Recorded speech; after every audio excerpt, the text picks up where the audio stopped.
Salam tani selalu berinovasi. Kali ini saya akan bahas lagi-lagi, bisa dilihat ini di depan saya ada daun yang seperti ini. Ini menandakan toksik atau keracunan insektisida kontak. Cirinya dari mana? Bisa dilihat ini banyak daun-daun yang kering, artinya beberapa jaringan pada daun ini dia sudah rusak ataupun bocor. Apalagi jika kekurangan kalsium, itu akan memperparah karena kebocorannya akan lebih lama dan juga bisa menjalar. Kita lihat seperti ini, coba saya usap. Ini banyak air ya, embun. Saya usap sedikit seperti ini. Ini sudah mengering, tapi tunggu sebentar. Nanti biasanya ada air lagi yang keluar dari situ karena tarikan air dari bawah, laju air dia akan menyebar ke seluruh tanaman, akhirnya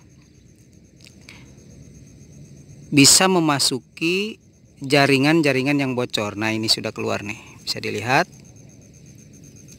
Kelihatan gak nih? Nih, airnya kelihatan ya. Dia terdapat pada daun-daun yang mengering. Ayo fokus. Fokus. Nah, ini airnya terdapat pada daun-daun yang mengering. Berarti pada daun yang mengering ini, yang kering tidak termasuk yang kering total. Yang di sini ini tidak terdapat air, tapi yang kering hanya sebagian atau yang baru menguning itu keluar air. Berarti ini banyak jaringan yang bocor. Nah, terus dampaknya seperti apa? Kalau padi masih kecil seperti ini masih mulai tumbuh. Ya, masih tumbuh dan tambah besar, terus juga anakannya masih bisa bertambah, bisa dilihat seperti ini. Ini dampaknya bisa berpengaruh kepada pertumbuhan atau dia bisa tertinggal kalau yang lain sudah sedikit agak tinggi, ini masih tertinggal karena agak terhambat pertumbuhannya. Segini tidak begitu parah toksiknya. Ya, tidak begitu parah. Kalau lebih parah, dia akan stagnan atau terhambat, pertumbuhannya lebih lama seperti itu. Tapi kalau seperti ini tidak begitu berpengaruh. Dan bagaimana mensiasati kalau sudah terjadi aplikasinya, misalkan kelebihan atau daunnya mulai mengering. Nah, mensiasatinya ketika sudah kering itu bisa digunakan pupuk cair ya, silahkan ya, perangsang atau jet PT yang berpengaruh, atau dia yang bisa mengendalikan pertumbuhan bisa lebih baik. Misalkan boleh menggunakan unsur yang mengandung nitrogen ya, atau beberapa jet PT, misalkan auksin, atau di masa peralihan seperti ini saya rasa menjelang primordia yang menjelang tutupnya anakan, bisa gunakan juga auksin boleh, atau sedikit giberelin kalau mau naik gitu. Nah, kalau misalkan padi sudah besar, terjadi seperti ini, saudaraku sekalian, ada toksik terhadap insektisida kontak. Jadi keracunan karena pemberian insektisida kontak terlalu banyak, pasti akan menyebabkan daun yang ujung atau yang terkena semprotan, terkena spray, itu pastinya akan mengering seperti ini karena terbakar ya, panasnya itu dari insektisida kontak. Terus dampaknya kalau sudah padi besar, sebelum keluar malai, minimal sebelum keluar malai itu satu daun sebelum daun bendera, dia akan mengakibatkan rentannya terhadap serangan kresek atau hawar daun. Hawar daun bakteri ini bisa masuk kepada jaringan-jaringan yang rusak. Itu akan mempercepat, dan karena tanaman padi terhambat pertumbuhannya atau terganggu, dia bisa lebih leluasa kepada serangan tanaman padi. Gitu. Jadi hawar daun itu akan lebih leluasa bergerak, dan juga serangannya akan lebih ganas seperti itu, karena sudah dia sakitnya akibat racun kontak yang disebabkan oleh insektisida kontak. Ya, jadi seperti ini, dia sudah sakit kan, pastinya pertumbuhannya terganggu, ditambah lagi ada bakteri yang masuk gitu, bakteri hawar daun. Misalkan Xanthomonas nih masuk, hawar daun bakteri terjadi di daun berikutnya. Karena dia sudah masuk, akhirnya menyebar, gampang sekali kalau sudah masuk, terinfeksi, akhirnya menyebar seperti itu.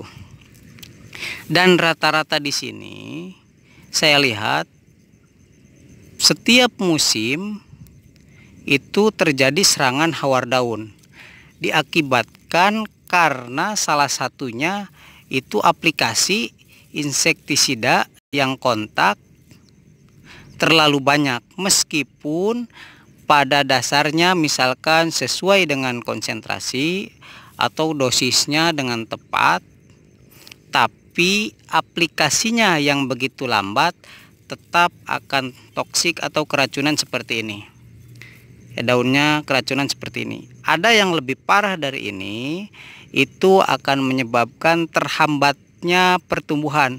Dulu saya pernah upload videonya di aplikasi insektisida yang kontak, itu begitu banyak dan pertumbuhannya jauh lebih drastis, jauh lebih tertinggal oleh teman-temannya. Ya, berbeda sekali seperti itu. Nah, yang ini masih tidak berpengaruh signifikan ya, kalau tidak berpengaruh nyata, tapi ada sedikit hambatan terhadap pertumbuhan. Saya rasa ini baru 3 hari bisa dilihat ya, jadi boleh menggunakan yang kontak silahkan, tapi sesuai dengan aturannya ya. Kalau misalkan kita aplikasinya cepat, bisa ditambah konsentrasinya, bisa ditambah dosisnya.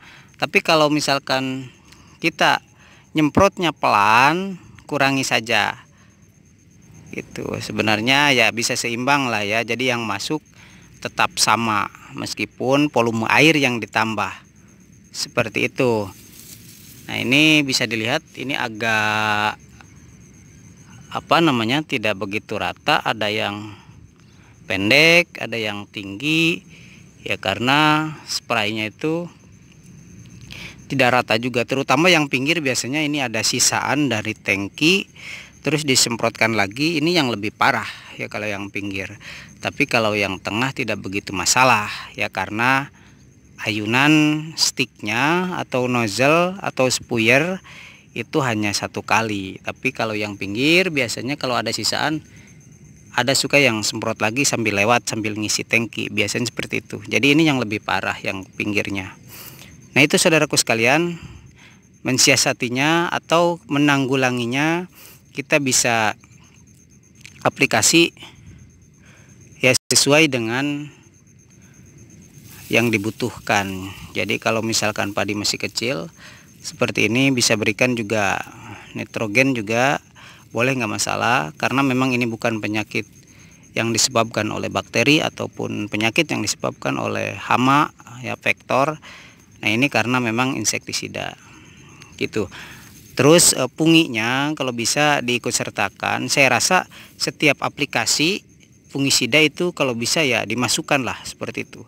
tapi kita rolling ya, mulai dari awal itu boleh ya mancozeb atau propineb, silahkan di rolling. Nah nanti kesananya bisa dinaikkan dengan metiltiofanat atau heksakonazol ya kalau yang menggunakan kimia. Tapi yang saudaraku sekalian yang sudah menggunakan organik atau beberapa nabati, bisa gunakan rimpang-rimpangan atau jenis bawang-bawangan, itu bagus. Seperti saya juga gunakan rimpang-rimpangan ya, sesuai dengan yang keadaan di lapangan.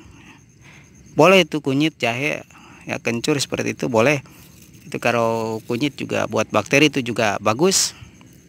Bawang-bawangan ya banyak sekali, seperti bawang putih, bawang merah seperti itu bagus juga. Selain juga sebagai kekebalan tubuh, dia bisa juga menghalau beberapa bakteri dan fungi. Nah itu saudaraku sekalian, ini bisa diperhatikan kita dengan bijak ya, penggunaan insektisida kontak ya. Kalau sesuai itu bagus, yang kena pasti hama mati. Kalau berlebihan akan banyak resiko ya, selain daun juga nanti musuh-musuh alami pada hama juga akan musnah seperti itu. Ya ini sepertinya dia menggunakan aplikasinya menggunakan gibberellin, juga agak lemes ini ya, meskipun ini jenis padinya Inparit 32 ya. Itu saudaraku sekalian, terima kasih, semoga bermanfaat.